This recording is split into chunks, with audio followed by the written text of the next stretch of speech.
መዝናኛ ቦታውን ማን የሚዝናናበት? እኛ ለቀን እየወጣ ማን ነው የሚዝናናበት? ለህዝብ አይደለ መዝናኛ ቦታው? እኛ እኮ ህዝብ ነን አይደል እንዴ?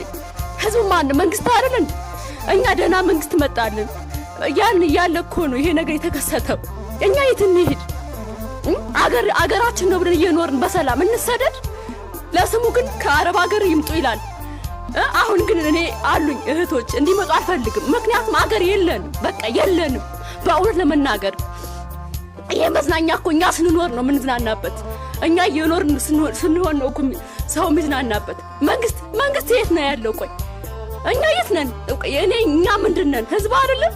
እኛ የመንግስት አንድ አካል አይደለም? ቆይ ምን እየተካሄደ ነው ያለው በአገራችን ላይ? ውጭ ሀገር ያሉት የትም እንትን እየተጉላሉ፣ እኛ በአገራችን ላይ እንጉላለን። ደህና መንግስት መጣ ስንል ይኸው እኔ ግራ ገብቶኛል። እኔ ራሴ ማለት ነው በጣም በቃ እነዚህ እኮ ሰዎች ያሳዝናሉ። ስንት ቤተሰብ የሚያስተዳድሩ ቤተሰቦች ናቸው። ተማሪዎች አሉ። እነዛ ተማሪዎች አሁን ለቀው ግማሽ ሚስተር አልፈዋል። የት ነው የሚማሩት? ግማሽ ሚስተር ማንም ይቀበላቸውስ? የትምህርት ቤት ነው የሚማሩት? እንደሱ የት ነው መውደቂያቸው? ጥራው ገራው ነው ይሄን ቤት ይሰሩት አይደል? ላባቸው ጠብ አድርገው አሁን ከየት አምጥተው ነው የሚሰሩት? ሌላ ቦታ እንኳን አልተሰጣቸውም። ቦታ እንኳን እኛስ የት ነው የምንሄደው?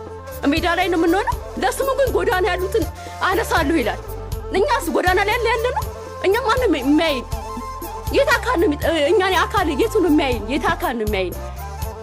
መንግስት እውነት አለ ኢትዮጵያ ላይ እውነት ለመናገር በጣም ተሰምቶኛል። በቃ እኔ እንድሰደድ ነው ያደረገኝ። በቃ ወደ አረብ ሀገር እንድሰደድ ነው ያደረገኝ። በቃ ለእውነት ለመናገር ማለት እውነት መንግስት ካለ ይፍረድ።